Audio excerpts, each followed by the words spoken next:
So, yes, you've read the title right. I already know what it's going to be when they start this. Unfortunately, but also fortunately, we're going to take the podcast in a different direction. And this is something that I've been thinking about for a few weeks now. Just from responses of people being in the YouTube channel and stuff like that. I feel like I haven't really done my best in the past few weeks with the YemmyCast, and I feel like I need to change it up a bit. So this is going to be the last episode of YemmyCast, which will come out on Wednesday, the 15th of January, 2020. And we're going to change the format a little bit. Essentially, what I'm planning on doing is doing Twitch live streams, and we'll do the podcast live. And I will take Tuesdays to prepare stuff for that live stream, and then Wednesdays will be the day that that we do the podcast. I don't know. I've been a little disappointed with the way that the podcast has been going, with the numbers that it's kind of getting, and I feel like I need a little bit of fresh air, something different to happen. So I know I had big plans for episode 100. I had big plans for the rest of the year to kind of make this podcast better.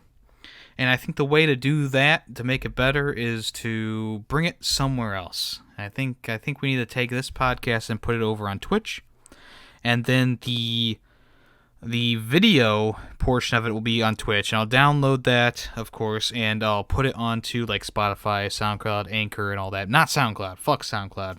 That's right. Fuck SoundCloud. I'm gonna put it on Anchor, so it goes on all the different platforms that I can, and that's where, if you are a fan of YemmyCast, that's where you'll be able to listen to it. With being affiliate on Twitch, I won't be able to upload the video to Twitch within like the next, I don't know how long it is, a week or so. So I'm deciding just to drop it from YouTube, unless I read that wrong. In which case, if it's like a day or two, then yeah, I'll surely put it up. But if it's like a week or two, then it's like, nah, don't even worry about it. I am planning, hopefully, I got a few things in the works. I think we're going to do a rebranding of YemmyCast, as you've all maybe possibly seen on Twitter. I am planning on changing the name, so it's not going to be YemmyCast anymore. It's going to be something different. It's going to be a rebranding. It's going to be a reboot of the quote unquote series. So that's why I'm coming to you today with these words of disappointment, I guess you could say. If you are disappointed, I apologize, but that's just the way it's gonna have to go. I'm probably not even gonna premiere this episode, because what I found is more and more as the year went on last year, people stopped coming to the premiere, and I was just sitting there in a chat by myself pretty much, and so I just started doing other things while the premiere is playing. And if someone came in, if I didn't notice them in the first 5 minutes of them being there, sorry. I just wasn't paying attention. And I feel like I said, I feel like the performance of YemmyCast has been way down, and it's kind of gotten me down a little bit. And I'm gonna do something to change it up. And I apologize to anyone who likes watching YemmyCast on YouTube and all that. I do apologize, but I think I need to change. I think I need to change it up. So we're gonna move to streaming the podcast on Twitch. I don't know what I'm gonna name it yet. I got a few days to think about it. Anyone who has any suggestions, you can always, let me know. I'll probably ask the Discord, which the link for that is down below. Discord, what they think. And we're going to change up the format. It's going to be a little bit different. It's going to be probably about an hour or so long. And it's going to be about the same thing. We're going to do, the latest articles from the video game news scene. And I'll be able to play trailers and watch them with you guys. If there's a special event, I'll be able to watch that too, hopefully, if it's at the right time. And it will just, and all those videos will be, saved onto my computer, and I'll put them into audio form. Of course, I'll probably edit the audio a little bit and then put the audio out the next day. So that's just how it's gonna go from now on. I went out on Twitter, and this is just like the icing on the cake. Only one person responded to me. Thank you so much, Callus, about this situation that I'm in, where I'm not sure what to do next with the podcast, and that just shows me how really not many people were invested in this podcast. I really enjoy doing this podcast. That's why I don't want to stop doing it. It's why I want to keep going with it, and I want to keep doing it. And I really enjoy talking about the news, and my past with video games helps me talk about things and bring up things from the past that relate to the topics. And I feel like I do a good enough job, but in a world of so many podcasts now, like when I started YemmyCast, when I started Ferret Business, I felt like I was the only small YouTuber podcast out there, especially when Ferret Business started. But now you can go to so many different people for video game news and stuff. They all, of course, started after me, and they all have better audio quality. They all have better stories. They all have funnier comments. They all have a better personality, better voice for podcasting, and it's hard to keep up with that stuff. So that's why I'm gonna take this and I'm gonna put it onto Twitch, because it's just the way that I kind of feel like it needs to go at this point. I need to do something different with it so that I can get people to be interested in it again. Because like I said, there's so many different podcasts. I listen to a few of them, and I listen to the quality and how everything's working together, and it's just like, well, I feel really shitty about what I'm doing. So that is why we're going to be closing the doors to YemmyCast, but we will be opening the doors to something new and great. And once I figure out what I want to call that podcast, which will probably be by the end of today, we will. I'll start working on things to get it going on Twitch, and hopefully we'll have a good time over on Twitch. And anyone else who listens to the podcast audio form or anything like that, like I said, I made another Anchor account, and I'm gonna put the podcast on that platform. So if you're listening to this right now, by the time that next Wednesday comes around, I'm gonna be taking down not all the YemmyCast episodes, but I'm gonna be not renewing my SoundCloud thing, so that I won't have unlimited amount of uploads. And so what that means is there'll be a time when all of a sudden my podcast will disappear. Luckily, I have all the videos and all the audio on YouTube, so it's not like I'm losing it all. I have it all on my hard drives, my backup hard drives, so it's not like I'm losing it all. I'm not losing all this work that I've done, but it will be taken down from those audio sources. But it will still be up on YouTube if you want to listen to any recordings there. So let me know what you guys think. Like I said, I think that this is kind of the way that we are going to go now.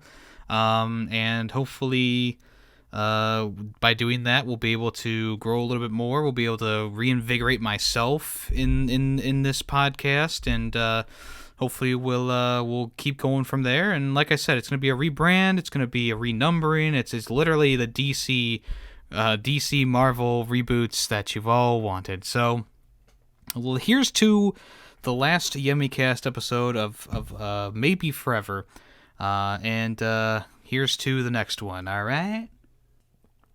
Now that the more sad news is out of the way, let's talk about some good news. Doom Eternal. Doom Eternal has come out with the next trailer for Doom Eternal. Bethesda has come out with the ID Software, published by Bethesda, Doom Eternal new trailer, and it's pretty cool. Now, the one thing that they're kind of saying is like, oh, new official gameplay trailer. It's like, it's not really a gameplay trailer, it's just a trailer. It's nothing like that incredible. It does show off a few extra things that we haven't seen before, like there's this new demon lady who's like flying around and she's yellow, and there's this we see the guy who's holding the red sword. He looks pretty bad. He kind of looks like a demon Doom guy, kind of. We saw some new weapons and maybe not new weapons, but new ways to use the weapons. We saw some more action and then special kills, and then also we saw at the very end the Doom guy chopping up a giant demon with the red sword. So that's pretty friggin' sweet, if you ask me. So the game is officially launching, of course, on the 20th of March now, And like I said last year when I was talking about how it was delayed and I was kind of bummed out, like I always say, it's better for a game to be delayed so you get a more full experience rather than one that needs to be patched and stuff like that. So I'm okay with them pushing the game back, but please don't do it again. I really want this game. This game is looking awesome. I loved the Doom from 2016. It's one of my favorite games from that year, and this game is looking everything that we want from Doom and more. So it's about a 2.5-minute trailer, and it shows some cutscenes. It shows some gameplay. It shows new weapons, a new like shield attachment for something like a minigun or something like that. New glory kills, and it's pretty exciting. So if you want to check that out, you can go on to the official Bethesda Softworks YouTube channel, and you can watch that trailer now. Also, in news of new trailers, Resident Evil 3 has a new trailer that shows off more of the Nemesis and more of the story functionality to the game. People are really, really excited for this, and they finally, I think this is the first time they've revealed the release date, which is going to be the 3rd of April, 2020. That's only 2 days after my birthday. That's pretty cool. So, there was a lot of people shown off in this trailer. Of course, I did not play the original Resident 3 when it came out, so I'm sure more people are a little bit more excited about who they showed off, of course. But the big thing was showing off a lot of the Nemesis, and this guy has a freaking flamethrower. It also showed off some of the weapons you can use, like there was like an M16 or something like that. Jill had a shotgun at one point. But yeah, I think the biggest thing was Nemesis had a freaking flamethrower that he was using against Jill. So, once again, Resident Evil 3 comes with Project Resistance, and if you pre-order it now, you get some like special skins and stuff like that. But it's looking like it's going to be a pretty fantastic experience. Resident Evil 2, of course, blew my mind. It was so good. I love that game, and I'm hoping this one is more of the same, but people have already said that they're changing some things with it. They ditched some choices in the game, some events, and an extra ending, and then also mercenary mode. I'm not sure what that is, but they apparently dropped that as well to make way for Project Resistance and all that. But we'll see how it all cooks up once the 3rd of April comes around, and I'm pretty excited for this game. I'd say it's one of my most anticipated games for this year. Yeah, we'll see how it all turns out in the end. Alright, so Square Enix came out in a blog post and said that Marvel's Avengers is going to be pushed back to September 2020. If you don't recall, they showed off the Avengers game during E3 last year, and people were really bummed about the faces that were on the characters. So what they did is they reworked them, made them a little bit more to the style of the movies that the characters are in, and people genuinely enjoyed that. But they were a little bit more concerned with the gameplay. Hard to fix that. But anyways, in a blog post on Square Enix's official website, Scott Amos and Ron Rosenberg explained why the game has been delayed and what the extra development time will be used for. They're quoted as saying, "When we set out to bring you our vision of Marvel's Avengers, we committed to delivering an original story-driven campaign, engaging co-op and compelling content for years to come. To that end, we will spend this additional development time focusing on fine-tuning and polishing the game to the high standards our fans expect and deserve." Ooh, he said years to come. Years to come. Holy shit. Well, hopefully that is true. We're not really sure yet what this all means, but hey, like I just said, a little bit more polish on the bone, on the gears, on the whatever, a little bit more oil on the gear. What the fuck am I saying? A little bit more time in the oven is never a bad thing when you're getting a game this big, that's this hyped, that this many people are excited for. If they just shat out Avengers Endgame directly after Infinity War, I don't think it would be as good a quality as it was. So take that into perspective, huh? Look at Captain Marvel and how that movie kind of was thrown together, right? I don't want that to happen to this game. After Spider-Man and the Iron Man VR game being as high quality as they are, we really want to see the Marvel games get their just desserts, get good.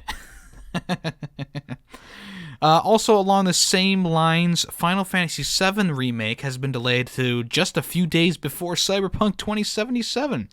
So, for months, they've been saying that it's going to be early 2020, and they were expecting it to come out on the 3rd of March, but now they pushed it back to the 10th of April, so that's only 6 days before Cyberpunk 2077 hits the stores, and also a few days after Resident Evil 3 Remake comes out as well.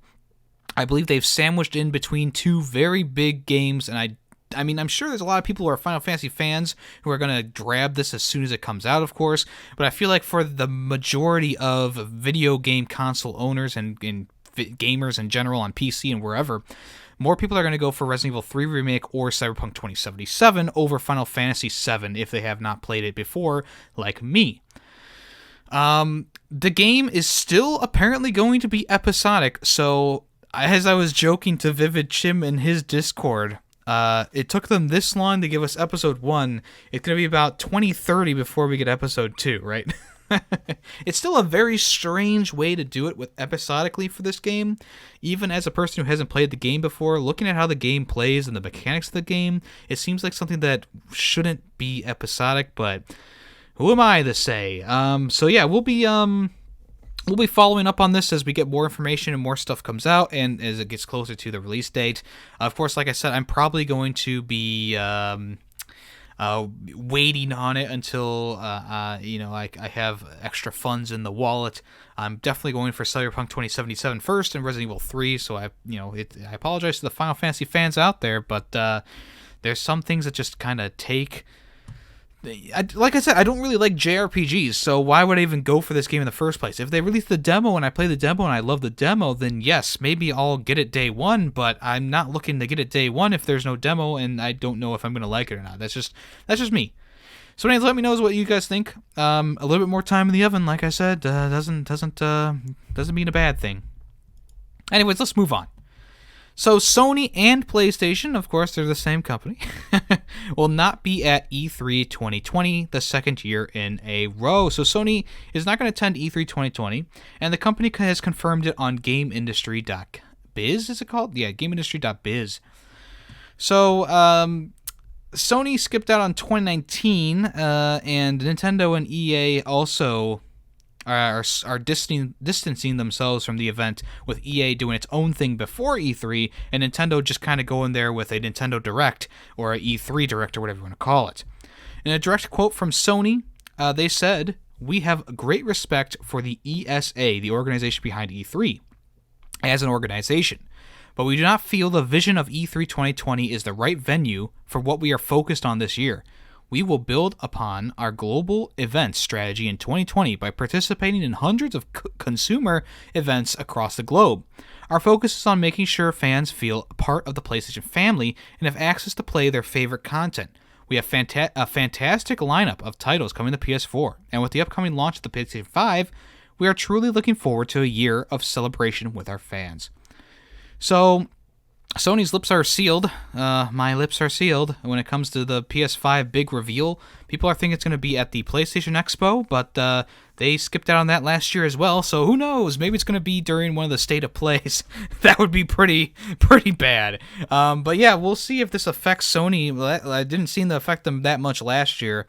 And it's not like the State of Plays really reveal anything big anyways. So we'll see what Sony does with the PlayStation 5 looming over us. I believe they said a holiday release for this in 2020, so we'll have to wait and see. All right, so there was a reliable source that has been debunking the Assassin's Creed Ragnarok rumors. He's quoted as saying it's not even called Ragnarok. So over the past couple of weeks or so, a couple of rumors have popped up around the web in regards to the next Assassin's Creed game, with a majority of the rumors lacking any kind of concrete evidence. And so a reliable industry analysis and insider named ZoogEX says that, for what it's worth, all the new AC leaks so far have been incorrect. It's not even called Ragnarok. Sure, some of the details are right, like improved combat or whatever, but in general, they're not as accurate. He also said in a later post, these recent leaks are based on the original AC Kingdom leak from Kotaku itself, so some of it is true or not far off from the truth, but mostly it's a bunch of educated guesses. So we're guessing that this E3 is going to be the reveal of the next Assassin's Creed game. I really am hoping it's going to be a Viking adventure, because even though I liked Odyssey, and even though I was fine with Origins, you know, you gotta love the brutality of a Viking type game. Look at For Honor. What a fantastic Viking experience that was. You know, there's a whole bunch of there's a lot of room in the gaming industry for a Viking game right now, right? There's not many out there. What is there? Bad North, For Honor, which has been out for years. You know, what other Viking games really are there?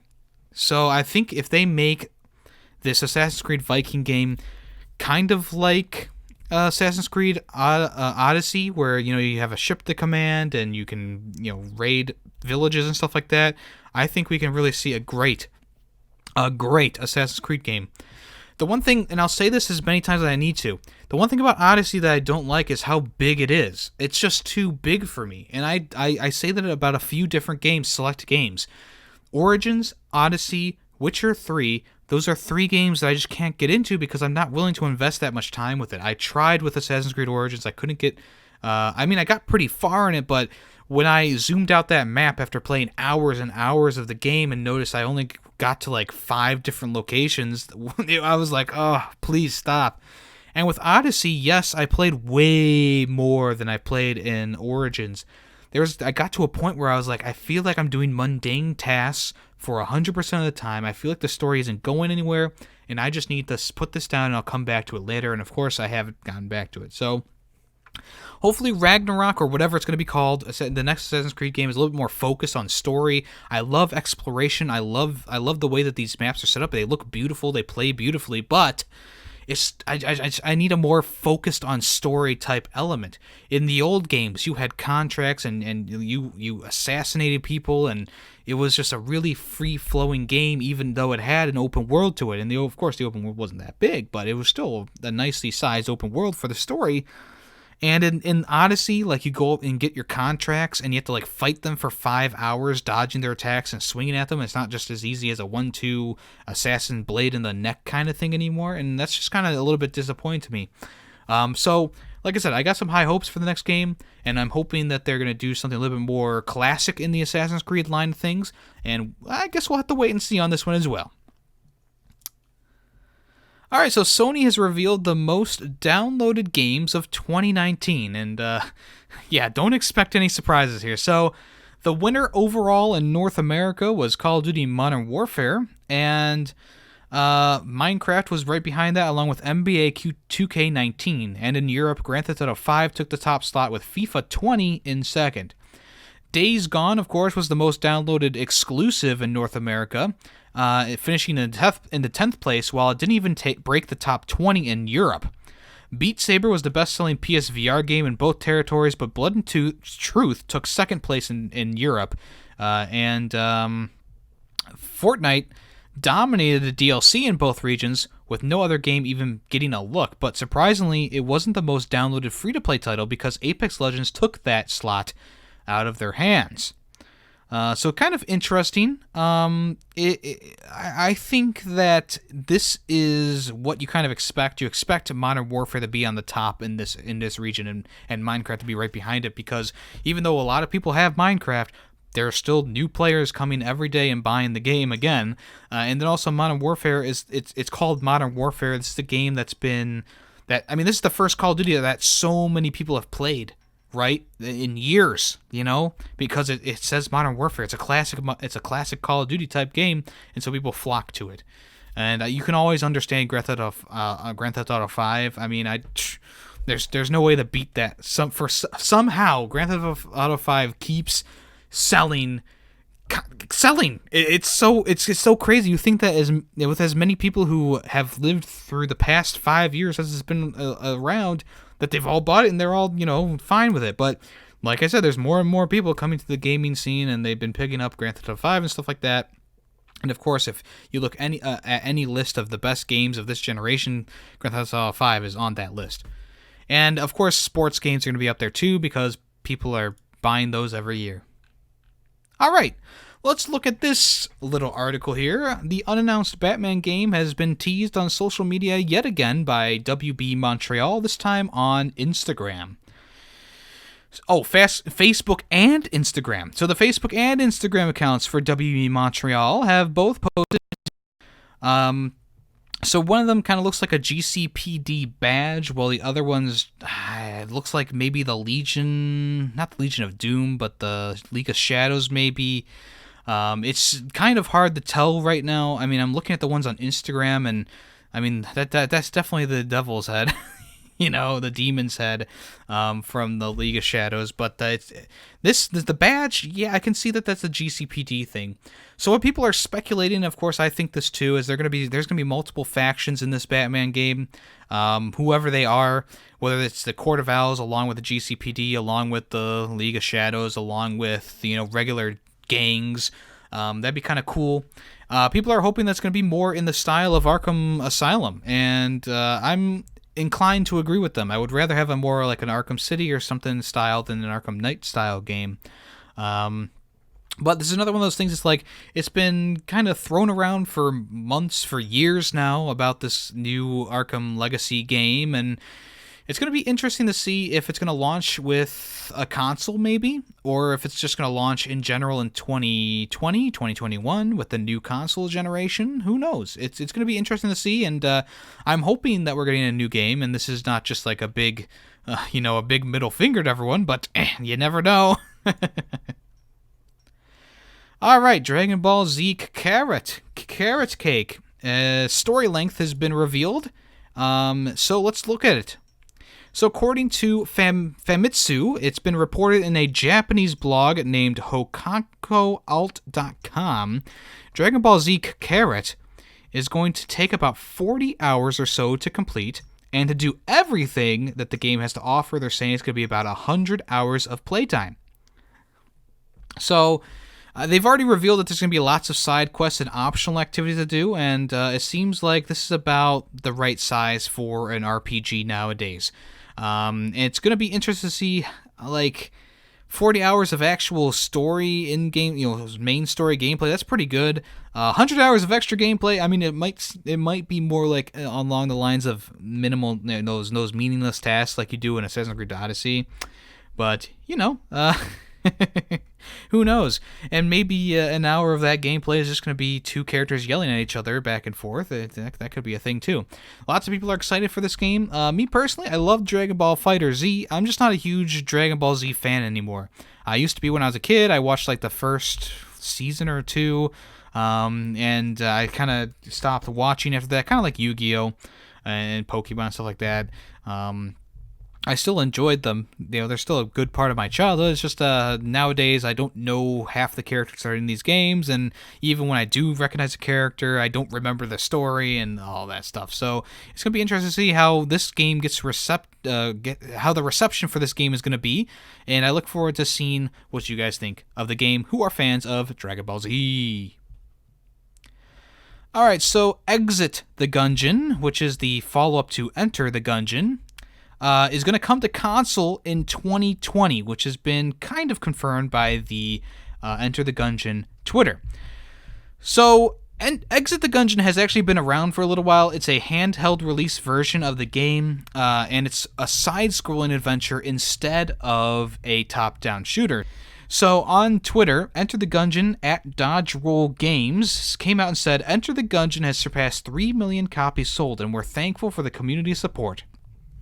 We're excited to release House of the Gundead to arcades and Exit the Gungeon on PC and consoles early this year. If you don't recall, House of the Gundead is going to be an arcade game where you use little pistols to shoot like House of the Dead style at different things. And then I just said that Exit the Gungeon is the phone game that's going to be coming to PC and consoles this year, which is a side-scrolling version of Enter the Gungeon. So who knows? I never played the game on Apple or whatever on the phone. So I don't know anything about the game. But from what I saw in the trailer, it looks like just a dumbed down version of Enter the Gungeon. It still has boss fights and enemies and stuff like that galore. But like I said, it's very dumbed down because you only have a limited space to work with. But if you're a fan of Enter the Gungeon, good news for you guys because you'll get more content soon. Alright, the Surge 2 Kraken DLC is coming to PS4 next week, and people who have the Season Pass have early access this week. So I did not get to play the Surge 2 yet, but I am planning on picking it up on sale. It's in my Steam wishlist, and it's on my mind when I look at my PlayStation account. So eventually I will get the Surge 2 because I did like what the Surge 1 was going for with this like futuristic robotic type shindig going on, but I wasn't into the combat. I wasn't really into the boss fights, even though the rest of the game was fine. I just wasn't into that. And once I got to the second area, I really wasn't into it. Like I wasn't into it. Side note here, I've been playing a lot of Neo. I am stuck at a part right now where you have to battle like this giant demon dog thing with a bubbly chest and a mask, and it shoots lightning. But I've been really enjoying Neo, whatever it's called, and I'm really hoping to get this game done before Neo 2 comes out, because I'm really enjoying the way that this game is set up. It's got like a mission structure to it. It's not like each area you kind of go to and there's like, there's a boss fight, then you directly go to the next area. It's very interesting. It's a very interesting game. It's set up very interesting, and I've really been enjoying it. So that's why I'm kind of getting back into these kind of Souls-like games. I haven't gotten back to Sekiro yet. I tried a little bit, and I was like, just not feeling it. But the Nioh, man, I'm surprised that I like Nioh so much, because when I first played it, I was like, it's all right. I bought the complete edition for PlayStation. So I will be going through that, of course. But let's go back to the Surge 2. So the Surge 2 already had 2 other DLC packs. One was a abandoned theme park, and another one was an entire Western-themed combat area. The Kraken is going to transport players to a town outside the city, brimming with color and enjoyable activities. It's going to feature a new storyline, weapons, implants, and armor. And here's what they came out on a blog post and said. On the outskirts of Jericho City, enter the VBS Carco, a massive decommissioned aircraft carrier retrofitted as a retreat for the rich and famous. Battle robot pirates, deranged security systems, and an imposing new boss, each with their own unique combat mechanics. The Kraken DLC is going to be available to purchase from the 16th of January, but owners of the Season Pass will be able to get its content 2 days early. I apologize, I said a week. It's actually 2 days early. So that's interesting. Pirates. I can get behind that. I can get behind pirates. You know me. I love pirates. I'd get scurvy with a pirate any day. So yeah, cool beans for people who are fans of the Surge 2 and the Surge in general. And the Surge in general. I'm hoping to pick this game up soon, later this year. Hopefully by that time it'll go on sale enough that I'll be willing to pay for it. But right now it's still at full price, I think, and the biggest sale, it went down to like 30, and I was like, it's still not enough for me, seeing as I didn't really enjoy the first game. So I'll be giving it a swing when it gets down enough. Alright, we got some Nintendo news as well. So Streets of Rage 4 is going to get a physical release thanks to limited run games. So Streets of Rage 4 is going to come out in 2020, as I said before in a podcast episode in the past. And the company is teaming it up with Limited Run Games. So at Limited Run Games, who is going to PAX South, by the way, they're excited to announce that we will be doing a physical limited run of Streets of Rage 4. More details to come soon. So this is pretty cool for people who are collectors and people who are fans of the game in general. It looks like it's going to be coming out the same. Is it the same? I'm not sure if it's going to be the same day as the game, or if it's going to be like a SteamWorld Quest type thing where it's a few months after the game's release. They don't say here. So when there's more news about this, I will be sure to let you guys know. Alright, Smash Bros. Ultimate's 5th DLC character will be revealed on the 16th of January in a live stream, which is going to be hosted by Sakurai.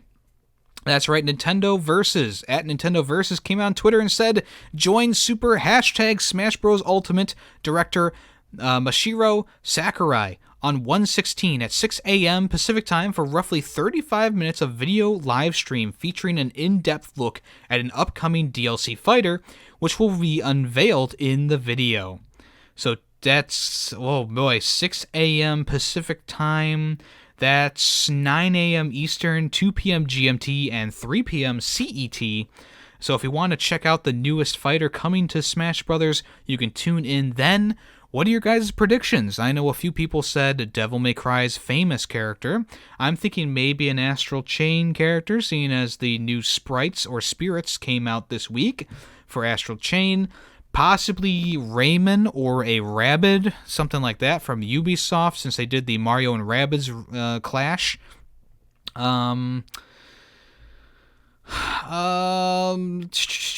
Maybe I can't think of anyone else right now. Maybe a Microsoft character. I don't think Minecraft Steve is going to be in this, but maybe possibly like a Master Chief type character, kind of like Snake is kind of an M-rated character. They're going to kind of make him more kid-friendly. I'm not sure, but we will see. So yeah, 35 minutes long. That's a lot of things to do. So we'll see what all gets revealed, and hopefully they're gonna also show off some gameplay with the new characters. Well, all right. So Awesome Games Done Quick raised more than $3.13 million for charity during its recent live stream.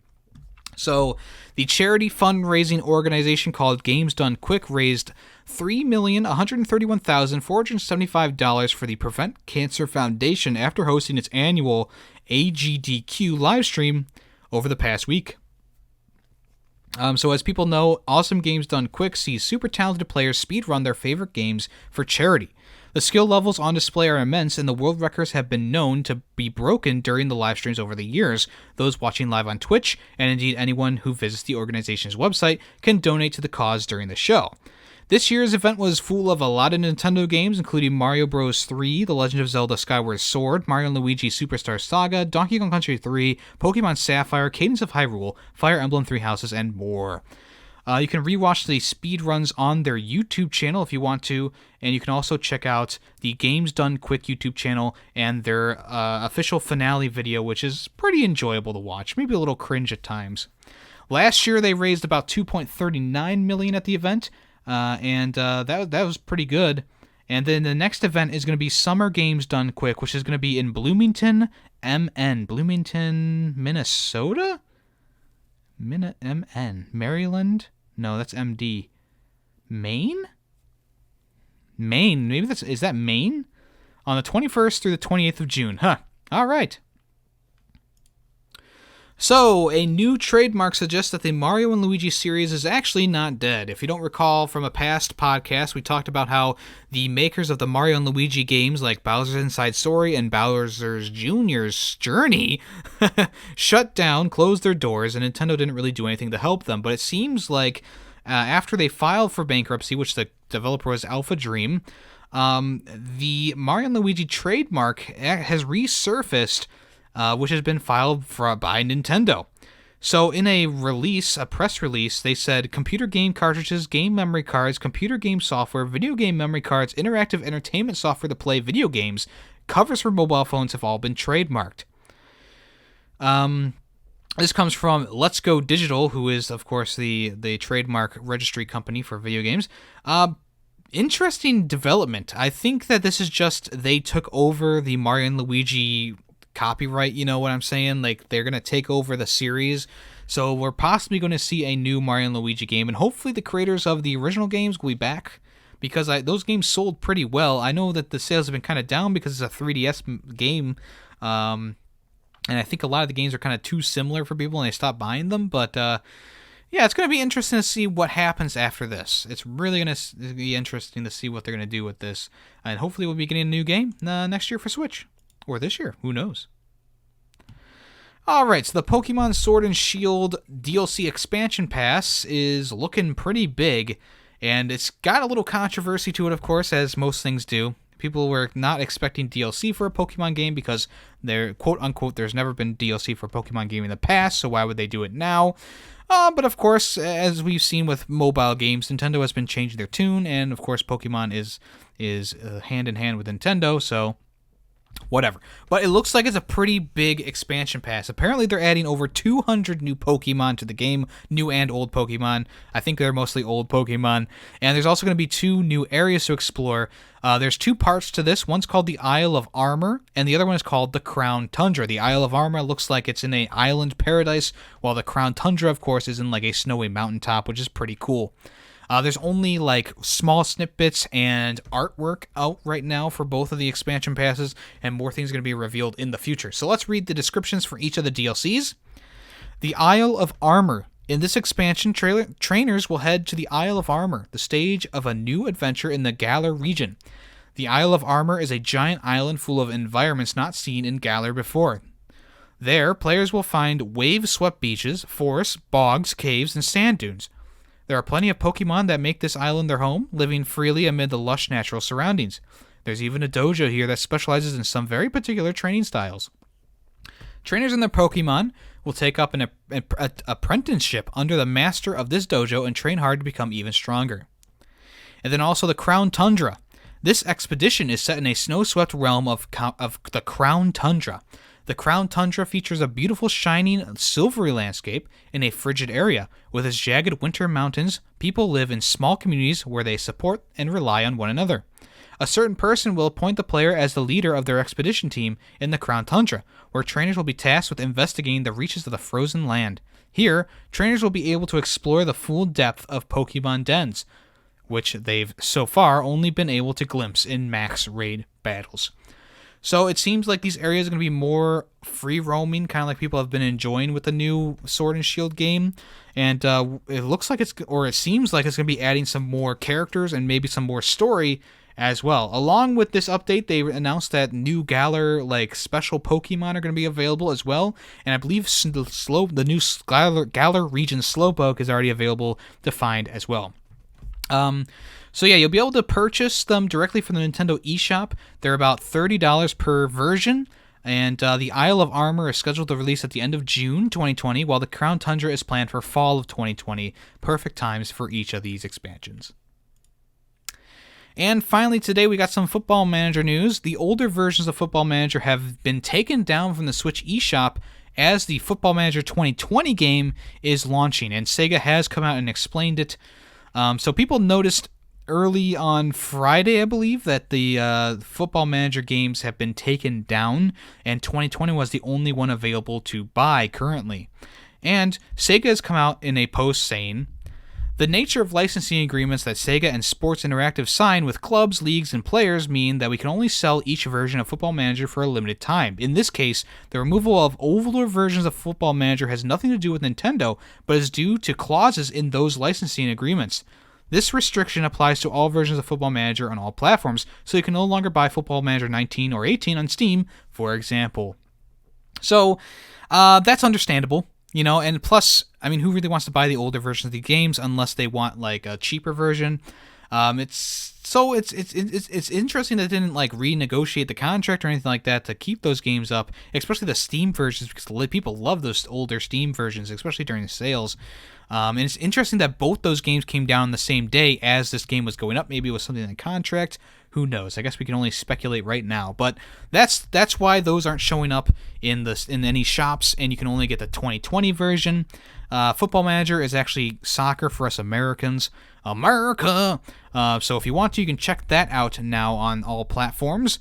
I'm not sure how the game is. I don't really play Football Manager, but if you want to, you can always ask our good friend Kylex Plays, who is a major fan of this series. But yeah, that's it. That's it for this episode of YemmyCast. I hope you guys enjoyed. Like I said, it is going to be the last episode of YemmyCast in this form. We're going to be moving to my Twitch channel, so if you want to, you can follow me there at twitch.tv/YemmyTheFerret, and we'll be doing the podcast live from now on, and I'll be uploading the videos afterwards on other platforms. Like I said in a past episode, just SoundCloud, you have to pay $150 some a yearly subscription for unlimited uploads to the website. And I did not know that when I first started uploading these. And when I reached the limit, I was like, well, I might as well buy it because I need to in order to get the podcast distributed as many places as I can. And then that's when I found out about Anchor. That's when I found out about Castbox. That's when you find out about all these different places, Podchaser, that's all free, unlimited uploads, and it's just all free. And you can get free advertisers and stuff like that if you really want to. But Anchor has been a platform that I've been really into the past few months. I got 2 podcasts going on that right now, and now we're going to be doing a third one. So Anchor, hook me up with some... No, I'm just kidding. With some merch? Yeah, gotta buy that merch. Anyways, I appreciate everyone who has supported and listened to the podcast over the year that's been around. We've had good times, we've had low times, and we've had some really cool times with different things that I've done with the podcast. I appreciate everyone who's come onto the podcast to help me with it, and people who have guested on the podcast, like Chronoside, Greedy Waffle, Shinobi Nando, Kylex Plays.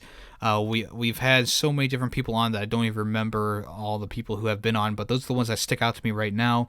And I will hopefully see you guys on the Twitch streams, and I'm hoping to reveal the name of the podcast in the coming week so you guys know what to follow when I announce that it's up on Anchor. So thank you once again, everyone. I hope you have a great rest of your day. I hope you have a great rest of your year. If I don't hear from you again, I am Yemmy the Ferret, and for the final time, this has been YemmyCast, a video game podcast.